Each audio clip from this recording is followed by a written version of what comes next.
Hello everyone, welcome back to the channel JRF Adda. आज के session में हम लोग बात करने वाले हैं, अगर आप यूजीसी नेट जून 2025 एग्जामिनेशन देने की सोच रहे हैं और आपका यूजीसी नेट मैनेजमेंट पेपर 2 है और कहीं ना कहीं आपको लगता है कि मैनेजमेंट हमारा जो पेपर 2 है उसमें कहाँ से जो है हमें पढ़ना स्टार्ट करना है और ऐसे कौन से हमारे शॉर्ट टॉपिक्स हैं जो एग्जामिनेशन में पूछे जाते ही जाते हैं और जहां से हम लोग श्योरिटी के साथ जो है नंबर लेके आ सकते हैं, या ऐसी कौन सी यूनिट है जो कहीं ना कहीं मोस्ट स्कोरिंग यूनिट है और जहां से क्वेश्चन पूछने के चांसेस होते ही होते हैं। तो आज के सेशन में डेफिनेटली हम लोग इसी स्कोरिंग यूनिट की बात करने वाले हैं। बट उससे पहले बोलना चाहूंगा, चैनल पे फर्स्ट टाइम आए हैं and if you are watching me for the first time, तो मेरा नाम है योगेश और आप सभी के लिए मैं लेके आता हूं आपके अपने channel JRF Adda and commerce spotlight by JRF Adda पे पेपर 2 मैनेजमेंट की क्लास, जहां पे management paper 2 UGC NET examination की तैयारी हम लोग बढ़िया तरीके से जो है कर रहे हैं। तो चैनल को अगर सब्सक्राइब नहीं किया है तो चैनल को जल्दी से जाके आप सभी को सब्सक्राइब कर देना है। देखो, मैनेजमेंट पेपर 2 की बात कर रहा हूं, बताऊं मैं, और अगर जेआरएफ लेवल पे हम लोग बात करें तो डेफिनेटली मैं हमेशा यही सजेस्ट करूंगा कि ये एक ऐसा पर्टिकुलर टाइम है और जहां पे हम लोग जो है यूनिट, किसी भी पर्टिकुलर यूनिट को स्किप नहीं कर सकते हैं, क्योंकि जेआरएफ की cut off sir of course सबको पता है कि हमारे पास हाईएस्ट कट ऑफ आती है। कंपटीशन जो है कहीं ना कहीं आप सभी का बढ़ रहा है और कहीं ना कहीं कट ऑफ भी जो है हमें बढ़ी हुई नजर आ रही है, इंक्रीज जो है कट ऑफ हमारा जा रहा है। तो वहां पे अगर हम लोग ये सोचते हैं कि कोई पर्टिकुलर यूनिट करके या कोई पर्टिकुलर यूनिट छोड़ के हम लोग जो है एग्जामिनेशन में चले जाएं, तो वो अभी के लिए थोड़ा सा पॉसिबल नहीं है। यस, बट एक इंपॉर्टेंट चीज हो जाती है कि कुछ स्पेसिफिक यूनिट्स हमारे पास है जहां पे एग्जामिनेशन में भर भर के क्वेश्चंस बनते हैं और जहां पे लिमिटेड चीजें हमारे पास है और डेफिनेटली हम लोग जो है श्योरली वहां से मार्क्स टारगेट कर सकते हैं। तो डेफिनेटली आज के सेशन में हम लोग उन्हीं पर्टिकुलर यूनिट्स की जो है बात करने वाले हैं। देखो, सबसे पहले अगर मैं बात करूं आप सभी से, यूनिट नंबर 1 हमारे पास आता है।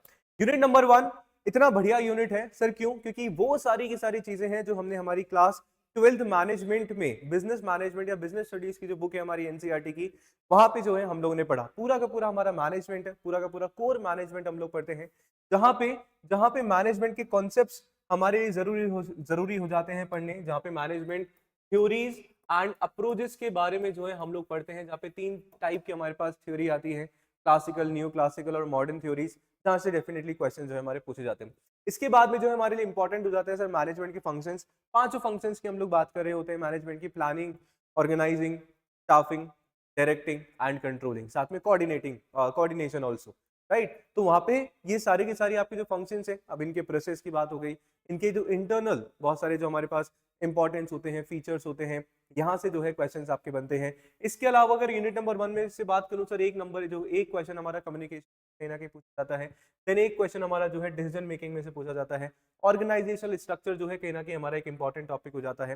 देन हमारे पास जो है मैनेजमेंट इकोनॉमिक्स या मैनेजरियल इकोनॉमिक्स आती है, जो अगेन हम लोगों ने स्टार्टिंग में हमारे पढ़ा था और सेम वही का वही है, बस थोड़ा सा चीजें जो है एडवांस आप सभी के लिए यहाँ पे दिया गया है, जहां पे हम लोग जो है demand analysis and utility analysis की बात करते हैं, जहां पे हम लोग प्राइस इलास्टिसिटी ऑफ डिमांड हम लोग पढ़ते हैं, जहां पे हम लोग जो है आपका इंडिफरेंस कर्व की बात करते हैं। ये सारे के सारे टॉपिक वो हैं जो इस बार भी एग्जामिनेशन में आप सभी के पूछे गए थे। देन हमारा नेशनल इनकम यहाँ पे आ जाता है, इन्फ्लेशन हमारे पास आ जाता है, और लास्ट हमारा यहाँ पे होता है एक पर्टिकुलर टॉपिक जहाँ पे हम लोग बिजनेस एथिक्स की बात करते हैं।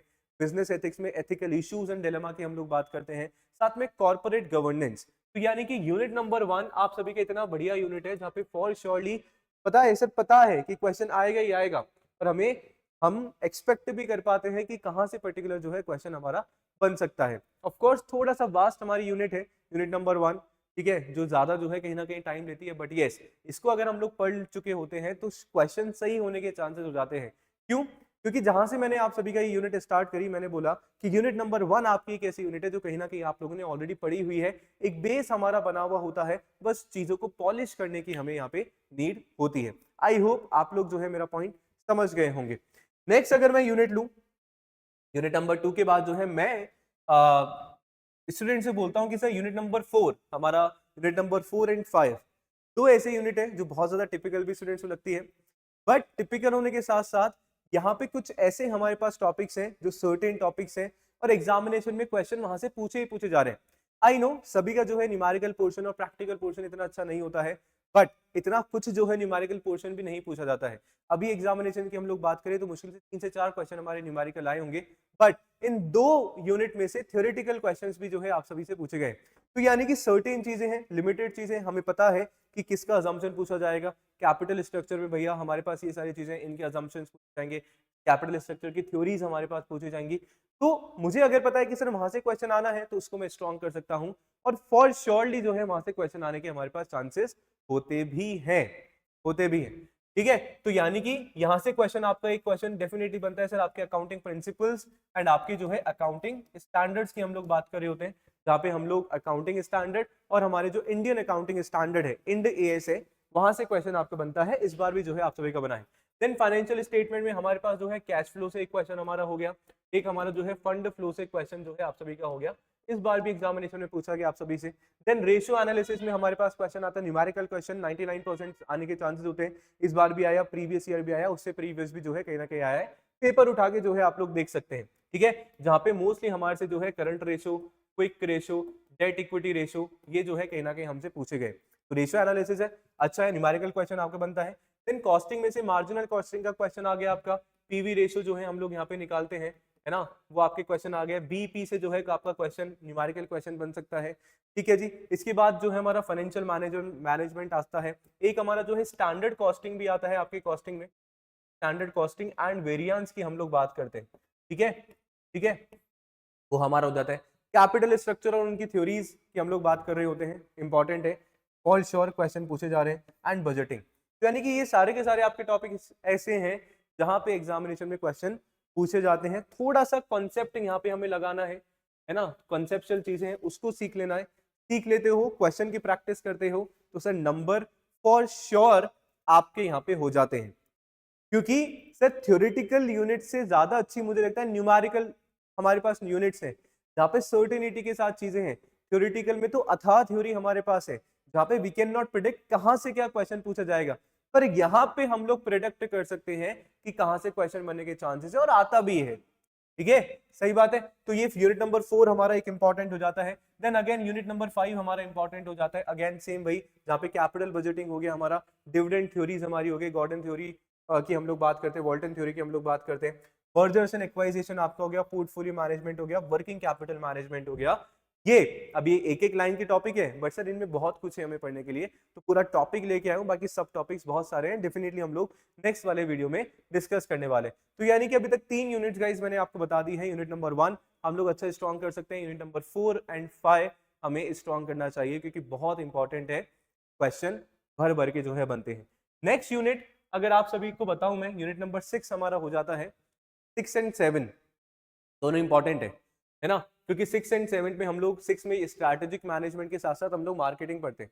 अब स्ट्रैटेजिक मैनेजमेंट के कॉन्सेप्ट हम लोग पढ़ रहे हैं, स्ट्रैटेजिक एनालिसिस हम लोग पढ़ते हैं, साथ में SWOT एनालिसिस पढ़ते हैं हम लोग, जहाँ से क्वेश्चन आपका बनता है। देन मार्केटिंग कॉन्सेप्ट में से प्रोडक्ट एंड प्राइसिंग डिसीजन जो है हम लोग लेते हैं, अगेन जो है आपके क्वेश्चन आते हैं। ठीक है, प्रोडक्ट लाइफ साइकिल के बारे में जो है हम लोग पढ़ते हैं, प्रोडक्ट लाइफ साइकिल के बारे में पढ़ते हैं। यानी कि यूनिट नंबर 6 भी कहीं ना कहीं हमारा स्कोरिंग यूनिट है, अच्छा है, इंटरेस्टिंग। प्लस प्लस पॉइंट ये इंटरेस्टिंग है, थोड़ा इंटरेस्ट जनरेट होता है, तो एनालिसिस करके हम लोग थोड़ा एनालिटिकल अप्रोच लगा के हम लोग जो है कहीं ना कहीं क्या कर सकते हैं, इस पर्टिकुलर यूनिट से मैक्सिमम मार्क्स जो है हम लोग टारगेट कर सकते हैं। यूनिट नंबर 6 मैंने बता दिया, 4 यूनिट जो है अभी तक मैंने बता दिए, जो कि इंपॉर्टेंट हम सभी के लिए हो जाता है, हमारे यूजीसी नेट मैनेजमेंट पेपर 2 के लिए।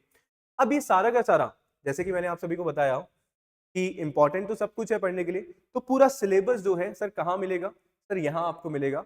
JRF अड्डा प्रीमियम बैच जो है मैं आप सभी के लिए लेके आया हूँ। डेफिनेटली लास्ट यूनिट बताऊंगा आप सभी को क्या इंपॉर्टेंट हो जाता है, सुनेगा समझेगा। पर JRF अड्डा प्रीमियम बैच अपना है, जहाँ पे लाइव फाउंडेशन क्लासेस जो है आप सभी के लिए चलाई जा रही हैं, जहाँ पे ना केवल क्लासेस के अलावा बहुत कुछ आप सभी को मिलता है, जो इस पर्टिकुलर बैच को जो है प्रीमियम बनाता है। यानी कि क्विजेज आप सभी को मिल जाते हैं आफ्टर द क्लासेस, जहाँ पे पीडीएफ्स आप सभी को मिल जाती है, सो दैट आप लोग जो है शॉर्ट अपने नोट्स मेकिंग जो है कर सकें। इसके अलावा 10 इयर्स के पेपर 1 एंड पेपर 2 के प्रीवियस ईयर क्वेश्चन जो है मैं लेके आता हूँ। पेपर 1 का वीडियो सोल्यूशन है आप सभी के पास, आप सभी को मिल जाता है, पूरे 10 साल के जो है PYQs करवाए हुए हैं। पेपर 2 का भी इस बार जो है करवाने वाला हूँ, जो कि हमारा इसके अंदर इग्निशन बैच है, जो आप सभी को मिलेगा 2014 से लेकर 2024 तक के आप सभी को जो है प्रीवियस ईयर क्वेश्चंस देखने को मिलेंगे मैनेजमेंट पेपर 2 के, और इसके अलावा पेपर 1 और पेपर 2 की मॉक टेस्ट है, तो यानी कि फुल ऑन जेआरएफ अड्डा की जेआरएफ की तैयारी है। आप अपने जेआरएफ अड्डा एप्लीकेशन को डाउनलोड करके मैनेजमेंट पेपर 2 के कोर्स में जो है एनरोल करा सकते हैं। नेक्स्ट हमारे पास यूनिट हो जाती है, जैसा कि मैंने बताया यूनिट नंबर 6 एंड 7 दोनों इंपॉर्टेंट है, जहां पे हम लोग consumer behaviour, brand management, supply chain management, service marketing, retail marketing, international marketing के बारे में पढ़ते हैं। और इनमें जो हमारे मार्केटिंग मॉडल्स होते हैं वहां से क्वेश्चन आता है, जैसे बीसीजी मॉडल हमारा हो गया, आई मॉडल हमारा हो गया, मैट्रिक्स की हम लोग बात करते हैं, तो वहां से क्वेश्चन हमारे बनते हैं। एक इंपॉर्टेंट हमारी यूनिट हो जाती है यूनिट नंबर 6 एंड 7। अगर आप इनको स्किप करने का सोचते हैं या इनमें कुछ आप छटनी करने की सोचते हैं कि यार नहीं नहीं ये पढ़ लूं, नहीं, ऐसा रिस्क नहीं लेना है, क्योंकि बहुत अच्छी यूनिट है, इंटरेस्टिंग वे में पढ़ा रहा हूँ। वैसे तो मैं यूट्यूब पे बहुत जल्दी पढ़ाऊंगा, तो आप सभी जो है अच्छे से इनको कर सकते हैं। अब एक प्लस यूनिट जो है मैं आप सभी के लिए लेके आया हूँ, 5 यूनिट बता दी मैंने। एक हमारे पास 6 यूनिट हो जाता है सर ईपी, एंटरप्रेन्योरशिप, जो कि बहुत इंपॉर्टेंट है और बहुत सिंपल यूनिट भी है ना, बहुत सिंपल यूनिट है। सर्टेन सिलेबस है, फिक्स सिलेबस है, क्वेश्चन वहीं से पूछा जा रहा है। जैसे एंटरप्रेन्योरशिप डेवलपमेंट से क्वेश्चन आ रहा है आपके पास, एंटरप्रेन्योर है ना, इनसे क्वेश्चन आता है। वुमन एंटरप्रेन्योर से क्वेश्चन आ गया, रूरल एंटरप्रेन्योर से क्वेश्चन जो है आपका बन सकता है। इसके अलावा इनोवेशन हमारे बिजनेस में क्या क्या होते हैं, बिजनेस प्लानिंग की हम लोग बात कर रहे होते हैं, वहां से क्वेश्चन आता है। साथ में आपके एसएसआई, स्मॉल स्केल इंडस्ट्रीज, और इनकी जो सिकनेस होती है, सिकनेस इन एसएसआई, वहां से क्वेश्चन आता है। गवर्नमेंट क्या क्या जो है नए नए प्लान लेके आती है, आपकी जो स्मॉल स्केल इंडस्ट्रीज है, अगर उनमें सिकनेस है, अगर वो उनको ओवरकम करने के लिए कहीं ना कहीं, तो वो इंपॉर्टेंट टॉपिक आप सभी के लिए इस पर्टिकुलर यूनिट के हो जाते हैं। तो यानी कि इतनी सारी गाइस मैंने यूनिट आपको बता दी है। If you are planning for preparing UGC NET June 2025 examination, तो आप सभी जो है इन पर्टिकुलर यूनिट से स्टार्ट कर सकते हैं, जो कि फॉर श्योर आप सभी को फुल ऑन फुल मार्क्स दिलाने वाली है। अगर आपने कॉन्सेप्चुअल नॉलेज इनकी ले ली, अगर आपने क्वेश्चंस प्रैक्टिस कर लिए, अपने आप को लगेगा, आप सभी को एक कॉन्फिडेंस जो है कहीं ना कहीं अंदर आएगा, और डेफिनेटली हमारे सारे के सारे क्वेश्चन जो है सॉल्व हो जाएंगे। तो आज की वीडियो में इतना ही, मैंने आप सभी को बता ही दिया है। अब यूट्यूब पे क्लासेस कहाँ चल रही है उसके बारे में आप सभी को बता देता हूँ। जेआरएफ अड्डा पे जो है अपनी क्लासेस नहीं होती है मैनेजमेंट पेपर 2 की, तो सर कहाँ पे होती है? यूट्यूब पे। तो मैं आप सभी को बता देता हूँ सर, यूट्यूब पे आप सभी को जाना है। जाने के बाद अपन को चैनल देखना है, कौन सा चैनल है sir? Commerce spotlight by JRF Adda. Commerce spotlight by JRF Adda पे आप जाओगे, यहाँ पे आप सभी को अपना चैनल दिखेगा, और चैनल दिखेगा तो आप सभी के लिए जो है क्लासेस यहाँ पे चलाई जा रही है मैनेजमेंट पेपर 2 की, जो कि मैंने जो है आप सभी के लिए फाउंडेशन बैच स्टार्ट किया है ना, यूनिट नंबर 1 से पढ़ाना स्टार्ट करा है। डेली शाम को 6:30 PM पे हमारी क्लासेस होती है। तो subscribe the channel for UGC net management examination, जहाँ पे फुल ऑन मैनेजमेंट की क्लासेस आप सभी के लिए लेके आऊँ। इसके अलावा दिसंबर एग्जामिनेशन के हम लोगों ने जो है बहुत सारी मैराथन्स भी जो है इस पर्टिकुलर चैनल पे ही जो है कवर करी हैं। तो सब्सक्राइब कर लीजिएगा चैनल को, जो कि बहुत कुछ आप सभी के लिए लेके आ रहा हूँ और फ्यूचर में लेके आने वाला हूँ। इसके अलावा जेआरएफ अड्डा एप्लीकेशन डाउनलोड करके आप सभी जो है प्रीमियम बैच में एनरोल करवा सकते हैं। आज के लिए इतना ही, मिलते हैं नेक्स्ट सेशन में, तब तक के लिए धन्यवाद, शुक्रिया।